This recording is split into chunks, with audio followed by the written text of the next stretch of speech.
تو اللہ تبارک و تعالیٰ نے حضرت سیدنا سرکار غوث اعظم کو اپنے پیارے محبوب پیغمبر آخر الزمان صلی اللہ تعالی علیہ وسلم کا مظہر ادب، اپنے حبیب کا پرتو بنایا، اپنے حبیب کا، اپنے محبوب کا مظہر ادب بنایا۔ تبھی تو جب سیدنا سرکار غوث اعظم رضی اللہ تعالی عنہ کے ولادت کی تاریخ آئی تو شب ولادت حضرت ابو صالح رضی اللہ تعالی عنہ کی خواب میں میرے آقا علیہ الصلوۃ والسلام تشریف لاتے ہیں اور ارشاد فرماتے ہیں، اے ابو صالح، جو صبح تمہارے گھر بیٹا پیدا ہونے والا ہے وہ کوئی اور نہیں، وہ قطب المشائخ ہے۔ اللہ تبارک و تعالیٰ نے وہ کوئی معمولی بیٹا نہیں، اسے اللہ نے وہ مقام عطا کیا ہے جیسے اللہ تبارک و تعالیٰ نے ہمیں تمام انبیاء میں سب سے افضل و اعلیٰ بنایا ہے، ایسے اللہ تبارک و تعالیٰ نے اس بچے کو تمام اولیاء میں سب سے افضل و اعلیٰ بنایا ہے۔ اعلیٰ حضرت فرماتے ہیں، واہ کیا مرتبہ اے غوث ہے والا تیرا، اونچے اونچوں کے سروں سے قدم، اونچے اونچوں کے سروں سے قدم آلا تیرا۔ اللہ تبارک و تعالیٰ نے تمام ولیوں میں سب سے افضل و اعلیٰ سرکار غوث اعظم کو پیدا فرمایا۔ حضرات، سرکار غوث اعظم کو اپنے حبیب کا مظہر اتم بنایا اور ایسا افضل و اعلیٰ بنایا کہ کسی بھی امت میں نہ آج تک کوئی ولی ایسا پیدا ہوا اور نہ صبح قیامت تک ہوگا جیسا ولی اللہ تبارک و تعالیٰ نے امت محمدیہ کو سرکار غوث اعظم کی شکل میں عطا فرمایا۔ سرکار غوث اعظم رضی اللہ تعالیٰ عنہ تمام ولیوں میں سب سے افضل و اعلیٰ اپنے حبیب کا مظہر اتم بنایا۔ اعلیٰ حضرت سرکار فرماتے ہیں، واہ کیا مرتبہ ہے غوث ہے بالا تیرا، اونچے اونچوں کے سروں سے قدم آلا تیرا، سر بھلا کیا کوئی جانے کی ہے کیسا تیرا، اولیاء ملتے ہیں آنکھیں وہ ہے طلبہ تیرا، اور کیا دبے جس پہ حمایت کا ہو پنجہ تیرا، شیر کو خطرے میں لاتا نہیں کتا تیرا، اور اس نشانی کے جو سگ ہے نہیں مارے جاتے، حشر تک میرے گلے میں رہے پٹا تیرا، حشر تک میری گلے میں رہے پٹا تیرا۔ حضرات، سبوں نے اپنے اپنے انداز میں سرکار غوث اعظم کی تعریف کی ہے، سبوں نے اپنے اپنے انداز میں سرکار غوث اعظم کی مدح و سرائی کی ہے، سبوں نے اپنے اپنے انداز میں سرکار غوث اعظم کی تعریف کی ہے، لیکن سرکار غوث اعظم رضی اللہ تعالیٰ عنہ کی بارگاہ میں چلے اور سرکار غوث اعظم سے خود پوچھیں کہ ان کا مقام کیا ہے، ان کا مرتبہ کیا ہے، ان کی عظمتیں کیا ہے، ان کی رفعتیں کیا ہے۔ حضرات، آپ نے دیکھا ہوگا دنیا میں دنیاوی اعتبار سے سائنسدان بڑے ترقی کرنے والے ہیں، سائنسدانوں سے زیادہ دنیا میں کوئی ترقی کرنے والا نہیں، وہ جہاں چاہتے ہیں وہاں چلے جاتے ہیں، جو چاہتے ہیں وہ کر ڈالتے ہیں۔ اللہ تبارک و تعالیٰ نے وہ عقل دی ہے، وہ سمجھ عطا فرمائی ہے۔ سائنسدانوں نے جب دیکھا چاند تک کی رسائی کی اور چاند تک چلے گئے، جب ان کی رسائی چاند تک ہو گئی تو سائنسدانوں کو غرور آ گیا، وہ تکبر میں آ گئے، وہ گھمنڈ میں آ گئے۔ انہوں نے سوچا کہ جب ہم چاند تک جا سکتے ہیں تو ہم وہ کر سکتے ہیں جو کوئی نہیں کر سکتا، ہمارے اندر اتنی طاقت ہے، ہم ممکن ہر چیز کو کر سکتے ہیں، ہم وہ کر سکتے ہیں جو دنیا کی کوئی طاقت نہیں کر سکتی، کیونکہ ہم چاند تک چلے گئے، آج تک کوئی چاند تک جانے والا نہیں ٹھہرا۔ اس لیے انہوں نے سوچا اب ہم اور کچھ ایسا کریں جس سے دنیا ہماری طاقت کو مانے، دنیا ہماری قوت کو تسلیم کرے۔ تو سائنسدانوں نے کیا کیا، انہوں نے زمین کی پیمائش کرنی شروع کر دی۔ انہوں نے سوچا جب ہم چاند تک جا سکتے ہیں تو یہ بھی پتہ کر سکتے ہیں دنیا کتنی لمبی چوڑی ہے، دنیا کی لمبائی اور چوڑائی کتنی ہے۔ تو جب اس کو ناپنا شروع کیا، جب اس کی پیمائش کرنی شروع کی تو سائنسدان عاجز رہ گئے، لیکن دنیا کی لمبائی اور چوڑائی نہ پتہ کر سکے۔ وہ جو چاند تک کی رسائی جن کی ہو گئی، جب دنیا کی پیمائش کی تو عاجز رہ گئے، دنیا کی لمبائی اور چوڑائی کا اندازہ نہ کر سکے۔ لیکن قربان جاؤ غوث اعظم کی عظمت پر، سرکار غوث اعظم فرماتے ہیں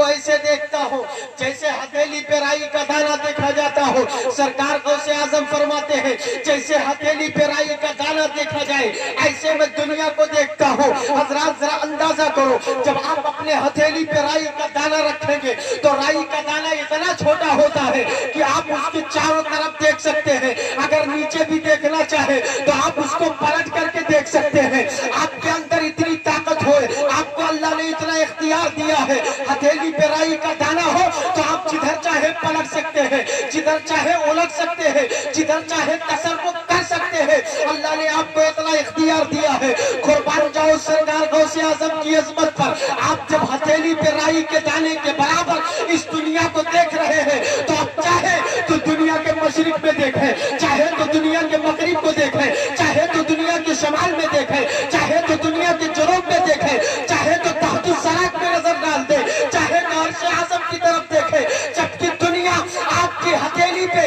राई के दाने के मिस्र है। तभी तो सरकार गौसे आज़म ने इरशाद फरमाया था, अगर मैं मशरिक में हूँ मेरा मुरीद दुनिया के किसी भी कोने में हो, मेरा मुरीद जहां से पुकारेगा मैं उसकी आवाज को सुनूंगी, लब्बैक भी कहूंगा और अपने गुलाम की दस्तगीरी करता हूँ। जब अल्लाह ने इतना इख्तियार दिया था, जब हथेली पे राई के दाने के बराबर दुनिया को देख रहे हैं तो अब दुनिया के जिस तरफ चाहे उस तरफ देख सकते हैं और जैसा चाहे तसर्रुफ कर सकते हैं। अल्लाह ने उनको इख्तियार दिया है। तभी तो फरमाया था मैं मशरिक में हूँ, मेरा मुरीद मगरिब में हो, और मेरा मुरीद अगर मगरिब से पुकारे तो मैं अपने मुरीद की आवाज को सुनता भी हूँ, लब्बैक भी कहता हूँ और अपने मुरीद की दस्तगीरी। सरकार गौसुल आजम को अल्लाह ने अपने हबीब का मजहर अतम बनाया। अच्छा, जो जो मोजिजा जिस नबी में होता था उसके मजहर अतम में वो करामत होती थी, लेकिन सरकार तो सरापा मोजिजा। और अल्लाह ने सरकार गौसे आजम को अपने महबूब का पर्व बनाया, अपने महबूब का मजहर अतम बनाया। तो जब कोई नबी कोई वली किसी नबी का मजहर अतम बनता था तो वो मोजिजा करामत की शक्ल में अता किया जाता था। अल्लाह ने गौसे आजम को मुस्तफा जाने रहमत का मजहर अतम बनाया, वो सरापा मोजिजा है। अल्लाह ने गौसे आजम को सरापा करामत बना, अल्लाह ने सरापा करामत बना करके सरकार गौसे आजम को अपने हबीब का मजहर अतम बना करके पैदा फरमाया। हजरात, अब सरकार गौसे आजम को जब मुस्तफा जाने रहमत का मजहर अतम बनाया तो इख्तियार मुस्तफा का सदका गौसे आजम को, ताकत मुस्तफा का सदका गौसे आजम को, कुव्वत मुस्तफा का सदका गौसे आजम को, बसीरत मुस्तफा का सदका गौसे आजम को, इख्तियार मुस्तफा का सदका गौसे आजम को अल्लाह तबारक व तआला ने इल्म गैब मुस्तफा का सदका सरकार गौसे आजम को अता फरमाया है। जो कुछ अता किया सरकार गौसे आजम को अल्लाह ने मुस्तफा जाने रहमत का सदका अता किया। जो जो अल्लाह ने अपने महबूब को अज़मतें अता की थी, जो जो अल्लाह ने रिफातें अता की थी, उन तमाम अज़मतों और रिफातों का सदका अल्लाह ने सरकार गौसे आजम को अता फरमाया है। हजरात, बहजतुल असरार शरीफ में एक वाक़या है। हजरत सरकार गौसे आजम के एक मुरीद है जिनका नाम हजरत अब्दुल्ला है। हजरत अब्दुल्ला फरमाते हैं, जो फटाफट दियो 4 दिन दियो। 18 साल नौजवान गैर शादीशुदा, किसी जरूरत से वो लड़की छत पे गई घूमने के लिए, टहलने के लिए, घर के छत पर। उसे किसी जिन्नात ने किडनैप कर लिया, उसे पकड़ लिया, जिन्नात लेकर के चला गया। और जब जिन्नात लेकर के चला गया, इनको पता चला कि कोई जिन्नात लेकर के गया है, छत से गायब हो गई है, तो इनकी डबल परेशानी, घबराए हुए थे। और डबल परेशानी ये थी, एक परेशानी तो 18 साल नौजवान लड़की गायब हो गई, जिन्नात उठा ले गया, और दूसरी परेशानी ये थी कि लोग सुनेंगे तो गैर शादीशुदा है, दामन पे कीचड़ उछालेंगे, न जाने क्या क्या इल्जामात लगाएंगे, न जाने क्या क्या बकवास करेंगे, मेरे दामन को दागदार करने की कोशिश करेंगे। ये फिक्र सताए हुए थी, घबराए हुए पहुंचे सरकार गौसे आजम की बारगाह में, और सरकार गौसे आजम की बारगाह में अर्ज करते हैं, हुजूर करम फरमाए। 18 साल नौजवान लड़की है, छत पे टहलने के लिए गई थी, किसी जिन्नात जिन्नात ने गिरफ्तार कर लिया है, कोई जिन्नात उठा ले गया है, सरकार करम फरमाए। तो सरकार गौसे आजम फरमाते ठीक है, अगर जिन्नात ले गया है तो घबराओ नहीं। बगदाद में एक मोहल्ला है जिस मोहल्ले का नाम करख है, जहाँ के एक मशहूर अल्लाह के वली हजरत मारूफ करखी रहमतुल्लाह ताला अलैह आराम फरमा है। हजरत मारूफ करखी वो मोहल्ला करख है। पर सरकार गौसे आजम फरमाते उस मोहल्ले में चले जाओ, वहाँ पे 5 टीले लगे होंगे, 5वें टीले के करीब जाना और एक दायरा बनाना, और दायरा बनाते वक्त ये पढ़ लेना बिस्मिल्लाहि अला नियति अब्दुल कादिर, और दायरा बनाने के बाद उसी दायरे के अंदर बैठ जाना। शाम का वक्त होगा, जिन्नात का गुजर होना शुरू होगा, और जब जिन्नात गुजरेंगे तो तुम्हें डराने की कोशिश करेंगे, तुम्हारे करीब आने की कोशिश करेंगे, लेकिन डरना नहीं, क्योंकि वो दूर से डराएंगे, तुम्हारे दायरे के करीब आने की हिम्मत नहीं होगी। फरमाते हैं हजरत अब्दुल्ला मुरीद का बयान है, 5वें टीले के करीब गया, सरकार गौसे आजम ने फरमाया जब आधी रात गुजर जाएगी तो जिन्नातों का सरदार गुजरेगा, पूरी फौज के साथ गुजरेगा, तुम्हारे पास ठहरेगा और तुमसे पूछेगा किस लिए बैठे हो, तो अपना मामला बाद में बताना, पहले बताना मुझे बगदाद के अब्दुल कादिर ने भेजा है, उसके बाद बताना किस लिए भेजा गया है। हजरात ये सारा मामला सरकार गौसे आजम ने बता दिया, लड़की तुम्हें वापस मिल जाएगी। सरकार गौसे आजम के मुरीद फरमाते हैं जैसा जैसा सरकार गौसे आजम ने खानकाहे कादरिया से बताया था, काशाने कादरिया से हमको दर्श दिया गया था, उसी के मुताबिक हमने अमल किया। मोहल्ला करख में गया, 5वें टीले के करीब गया, हमने दायरा बनाया, दायरे के अंदर बैठ गया। शाम का वक्त हुआ, जिन्नातों का गुजर शुरू हो गया, आधी रात गुजर गई। जब जिन्नातों का सरदार आया, मेरे पास आकर के बैठ ठहर गया, और ठहरने के बाद मुझसे पूछता किस लिए आए हो, तुम्हें किस जरूरत के लिए भेजा गया है। मैंने कहा मुझे बगदाद के अब्दुल कादिर ने भेजा है। जैसे इतना सुना फौरन वो सवारी से नीचे उतरा, जमीन पर बैठ गया, और सारे जिन्नातों के सरदार के साथ जो फौज थी सबके सब जमीन पर बैठ गए। और जमीन पर बैठने के बाद अब अदब से पूछता बताओ सरकार गौसे आजम ने तुम्हें किस लिए भेजा है। कहते मेरी लड़की गायब हो गई, 18 साल नौजवान लड़की है, गैर शादीशुदा है, कोई जिन्नात लेकर के गया है। उसने सारे जिन्नातों से पूछ लिया, सबने लाइल्मी का इजहार कर दिया, सबने का मुझे नहीं मालूम है, लेकिन चीन के जिन्नातों में से एक सर्कस चिन्ह पेश किया गया, बताया गया इसके पास लड़की है। कहा तू लड़की लेकर के आया है? कहा क्यों लाया? कहा खूबसूरत थी। कहा तुझे इस बात का डर ना लगा तू शहरे बगदाद से लड़की उठा लाया, तुझे गौसे आजम का ख्याल ना आया, तुझे शेख अब्दुल कादिर का ख्याल ना आया, तुझे खौफ ना लगा शेख अब्दुल कादिर के शहर से लड़की उठा लाया। लड़की को वापस कर दिया जाए, और जब उसे वापस कर दिया गया उसने जिन्नातों को हुक्म दिया अब इसे कत्ल कर दिया जाए, उसे कत्ल कर दिया गया। जब जिन्नातों के सरदार ने सरकार गौसे आजम के मुरीद से कहा था ऐ सरकार गौसे आजम के मुरीद सुनो, अल्लाह तबारक व तआला ने जैसे सरकार गौसे आजम को सारी कायनात पर हुकूमत अता फरमाई है, ऐसे अल्लाह ने सरकार गौसे आजम को हम जिन्नातों पर भी हाकिम बनाया है। आला हजरत फरमाते हैं पैरों पर शहरों का शहरों हुसन दस्तो चमल, पैरों पर शहरों का शहरों हुसन दस्तो चमल, कान से छत पे पहुंचता नहीं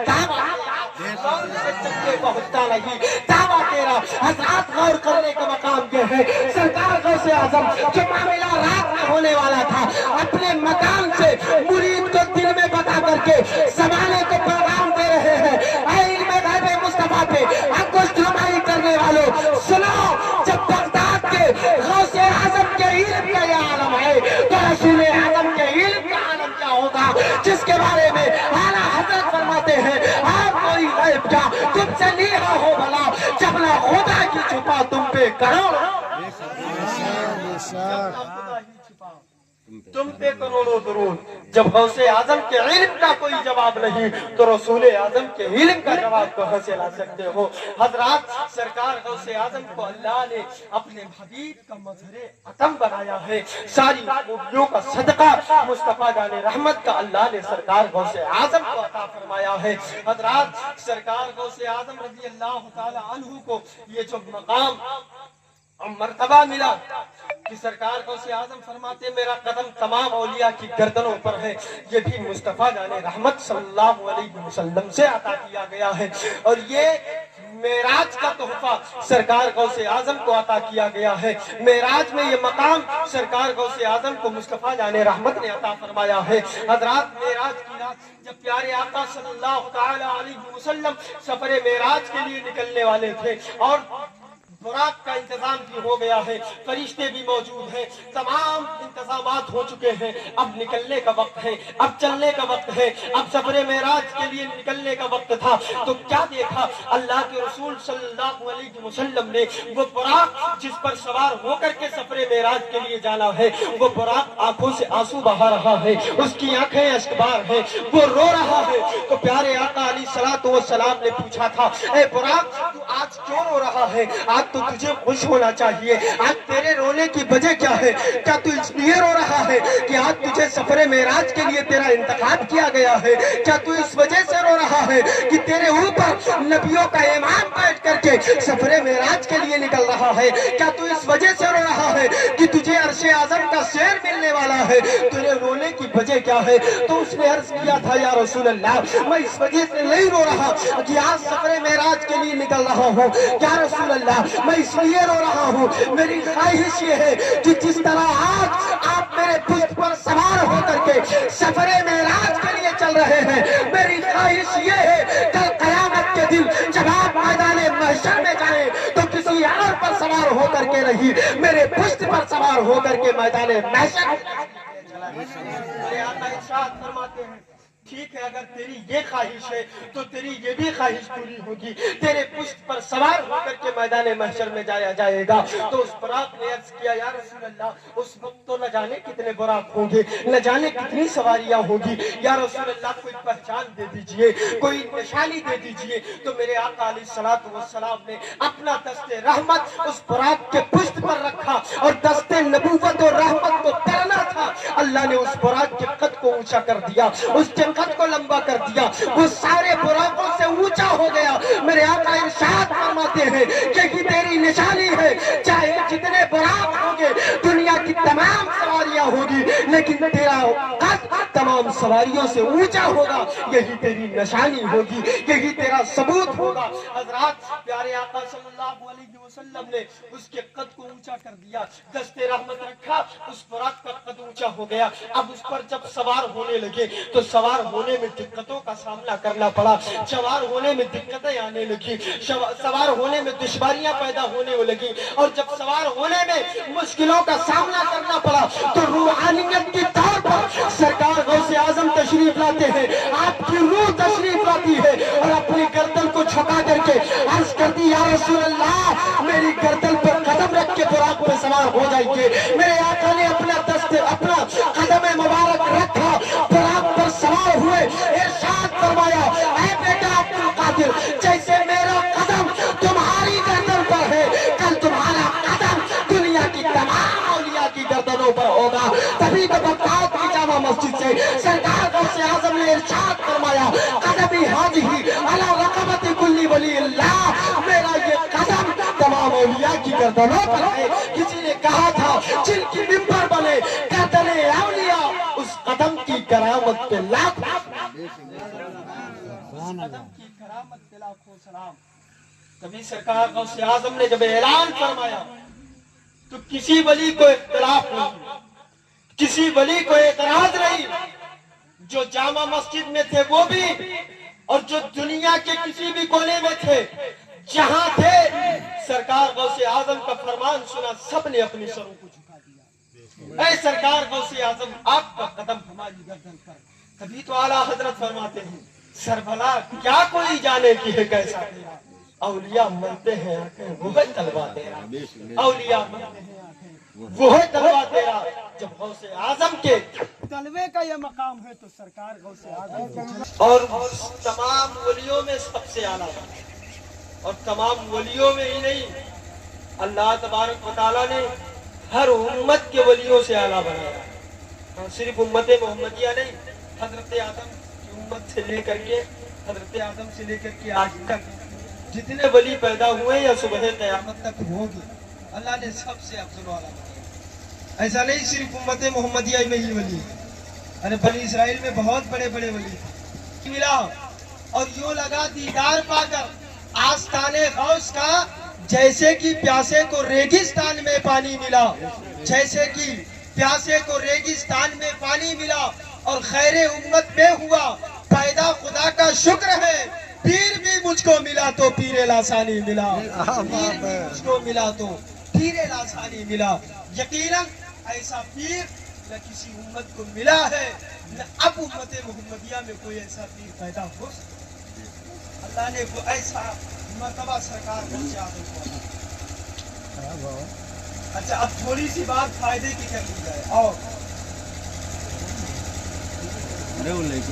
सरकार गौसे आजम रजी अल्लाह ताला अन्हु से लेकर के और जितने भी बड़ी दुनिया में अल्लाह ने फरमाया सबसे मोहब्बत करो, सबसे अकीदत रखो, सबसे निस्बत बना करके रखो।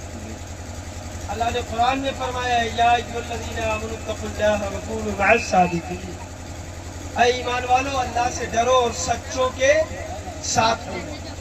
यानी सच्चे कौन है? यही अल्लाह के मुकर्रब और महबूब बंदे। इनके दामन से वाबस्ता हो जाओ। क्यों? क्योंकि जब इनके दामन से वाबस्ता रहोगे, जब इनके दामन से लगे रहोगे, जब इनसे मोहब्बत करते रहोगे, अल्लाह तबारक व तआला दुनिया और आखिरत में कामयाबी अता फरमाएगा। दुनिया में आपके ईमान की हिफाजत भी फरमाएंगे, आपकी दस्तगीरी भी फरमाएंगे, आपकी मदद भी फरमाएंगे, और आखिरत में अल्लाह तबारक व तआला ने अगर चाहा तो इन्हीं के सदक़े में नेमतें लाजवाल से माला माल। इनसे मोहब्बत करो, ईमान की हिफाजत, इनसे मोहब्बत करो, परेशानियों में आपकी हिफाजत होगी, या आपकी दस्तगीरी फरमाएंगे, आपके ईमान की हिफाजत फरमाएंगे। और जब किसी चीज को किसी बड़ी शय से निस्बत हो जाती है, अल्लाह तबारक व तआला उसे भी मुमताज कर देता है, उसे भी असमत वाला कर देता है।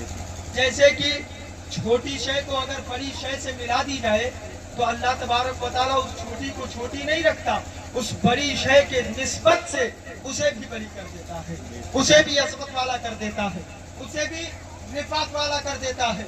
आपको एक मिसाल दे दूं बड़े आसान लहजे में, ये है रुमाल। क्या है? ये कपड़ा। अच्छा, अगर यहाँ से अभी गुजर हो जाए और रास्ते में कहीं ये रुमाल गिर जाए तो इस दौर में अब इतना अच्छा कोई नहीं होगा जो इस कपड़े को उठा ले। कोई उठाएगा? कोई नहीं, क्योंकि पता नहीं किसका इस्तेमाल किया हुआ है, कोई उठाएगा नहीं। है कपड़ा ही है लेकिन कोई नहीं उठाएगा, अगरचे साफ सुथरी जगह पे पड़ा हो। लेकिन यही चीज, यही कपड़ा अगर काट करके और इसे कुरान का जुज़दान बना दिया जाए, इसे कुरान पे चढ़ाने के लिए जुज़दान बना दिया जाए, और वो कपड़ा कचड़े की ढेर पे भी पड़ा होगा तो किसी मुसलमान को गवारा नहीं होगा। अगर वो देखेगा तो जरूर उसे उठाएगा, उसको पाको साफ करेगा, खुशबू में बसाएगा, उसे अच्छी जगह पर रखेगा। आप उससे पूछे ये भी कपड़ा था, वो भी कपड़ा है, लेकिन आपने इसे हाथ न लगाया जबकि साफ सुथरी जगह पर था, और उसे आपने उठा करके साफ सफाफ किया, उससे खुशबू में बसाया, अच्छे मकाम पर रखा। वजह क्या है? तो एक मुसलमान का जवाब होगा ये कपड़ा न जाने किसका इस्तेमाल किया हुआ है, लेकिन ये कपड़ा इसकी निस्बत कुरान से हो गई है, जिसकी बरकत से अल्लाह ने इस कपड़े की अजमत को बढ़ा दिया है। इसी तरीके से जब छोटी शय बड़ी शय से निस्बत रखे, अल्लाह छोटी शय को बड़ी शय की निस्बत से मुमताज। उस कपड़े को आपने क्यों उठाया था? क्योंकि उसकी निस्बत कुरान से हो गई, और जब निस्बत कुरान से हो गई तो अगरचे कपड़ा है लेकिन निस्बत तो कुरान से है, इसका लगाव तो कुरान से है, इसका मिलाप तो कुरान से है। इसलिए जैसे कुरान की अजमत है ऐसे उसके जुज़दान की भी अजमत है, ऐसे उसके जुज़दान की भी कद्र होगी।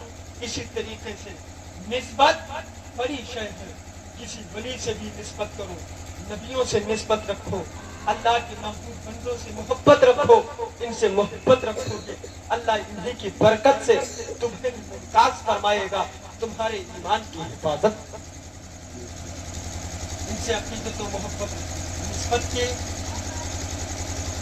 आखिरी बात बता दूं, वक्त बहुत ज्यादा हो गया है।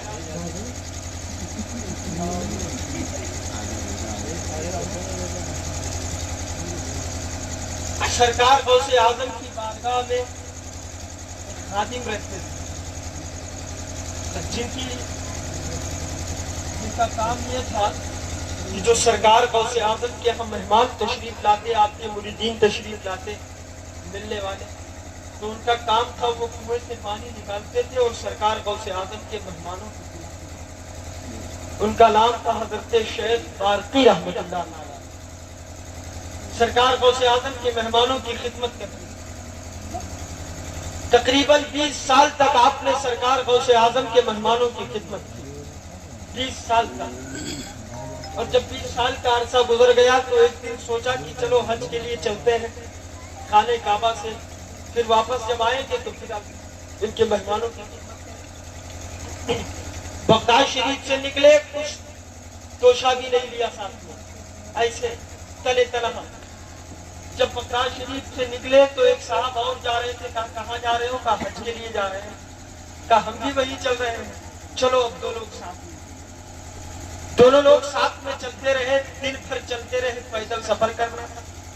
शाम का वक्त हुआ तो अब दिनों रात तो चल नहीं सकते, शाम का वक्त हुआ तो सोचते हैं किसी मकाम पर पहुंचे का यही शहर है और रात गुजार लेते हैं, सुबह फिर यहाँ से आगे चले। अब जब शाम का वक्त हो गया है तो ठहरने के लिए तो इंतजाम हो गया, लेकिन अब खाने की भी जो जरूरत, पेट में खाना नहीं होगा, जिसमें ताकत नहीं होगी तो चलेंगे नहीं। तो शेख बारकी कहते यार कहीं से खाने का इंतजाम किया जाए तो बड़ा अच्छा होगा, भूख की शिद्दत है। उन्होंने कहा ठीक है, अगर खाने की जरूरत है तो आप वजू फरमाइए, और वजू फरमाइए। उसके बाद दस्तरखान लगाया और रब की बारगाह में हाथ उठाकर दुआ की तो परवरदिगारे आलम ने एक बर्तन में उन्हें गैब से खाने का इंतजाम कर दिया। दुआ की, अल्लाह ने एक बर्तन में गैब से खाने का इंतजाम फरमा दिया। दस्तरखान पर खाना हो गया। दोनों ने खाना तनाउल किया, रात गुजारी, सुबह हुआ, फिर वहां से आगे सफर शुरू, आगे का रास्ता तय करने लगे। फिर शाम का वक्त हुआ, दूसरा दिन है, शाम के वक्त भी ठहरने के लिए रुके मकाम पर। फिर कहते आज फिर खाने की जरूरत, आज खाने का इंतजाम कहाँ से होगा? फरमाते वजू करके तशरीफ लाइए। गए, वजू किया और तशरीफ लाए, दस्तरखान लगा है। फिर रब की बारगाह में हाथ उठाकर दुआ की, अल्लाह ने फिर एक बर्तन में गैब से खाने का इंतजाम किया। दस्तरखान पर खाना सजा हुआ है, बर्तन में खाना गैब से अल्लाह ने उनके लिए गैब से खाने का इंतजाम किया। दोनों ने खाना तनाउल किया, रात गुजारी। तीसरे दिन फिर सुबह से लेकर शाम तक रास्ता चलते रहे। शाम का वक्त हुआ, आज तीसरा दिन था। शेख बाकी जब ठहरे तो फरमाते आज खाने का इंतजाम कहाँ से होगा? तो जो साथ में था वो कहते हैं कि 2 दिन से तो खाना मैं मंगा रहा हूँ, आज खाना आप मंगाएंगे। उन्होंने कहा ठीक है, आप वजू करके आइए। खाने के लिए जो वजू किया जाता है उसमें मुकम्मल तौर से 4 फराइज अदा नहीं किए जाते हैं, उसमें बस इतना हाथ धुला जाता है, इसी को वजू कहा जाता है। खाने कहते हैं खाना आप मंगवाएंगे? कहा ठीक है, वजू करके आइए। गए, हाथ वगैरह धुल करके आए, बैठे, दस्तरखान लगा था। हजरत शेख बारकी रब की बारगाह में हाथ उठाकर दुआ करते हैं। रोजाना अल्लाह तबारक व तआला गैब से खाने का इंतजाम करता था, लेकिन एक जगह करता था।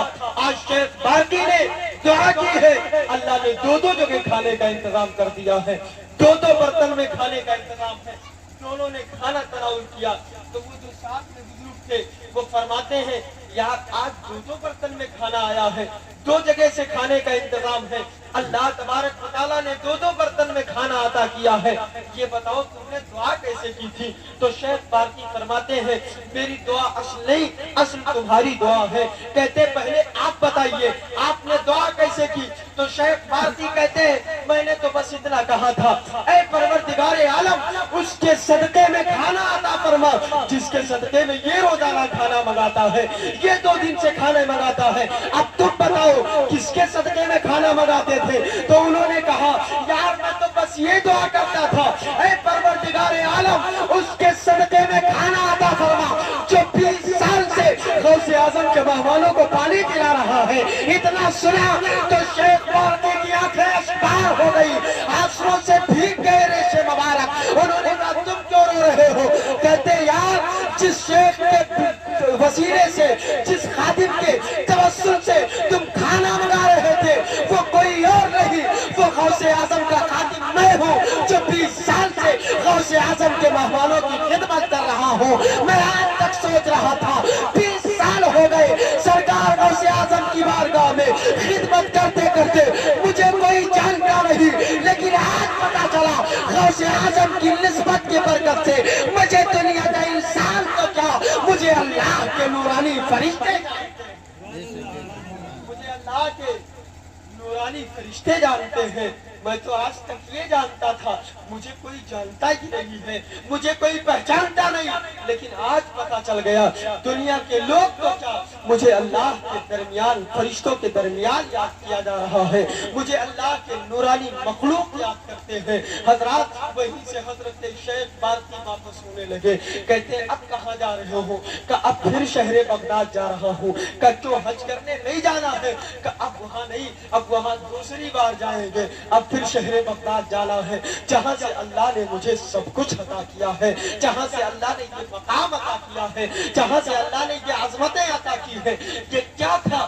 سرکار غوث اعظم کی نسبت تھی, سرکار غوث اعظم کی محبت تھی, سرکار غوث اعظم کی عقیدت تھی.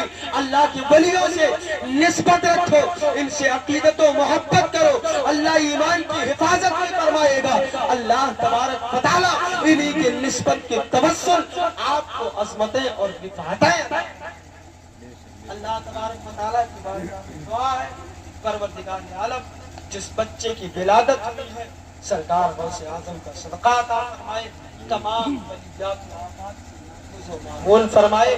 اس محفل پاک کو اپنی بارگاہ میں قبول فرما کر اس کے بدلے میں اجر عظیم عطا فرمائے. سب پر سرکار غوث اعظم کا فیضان جاری و ساری فرمائے. استغفر اللہ رب من کل ذنب واتوب الیہ. پڑھیے لا الہ الا اللہ محمد رسول اللہ صلی اللہ علیہ وسلم. وآخر دعوانا ان الحمد للہ رب العالمین. السلام.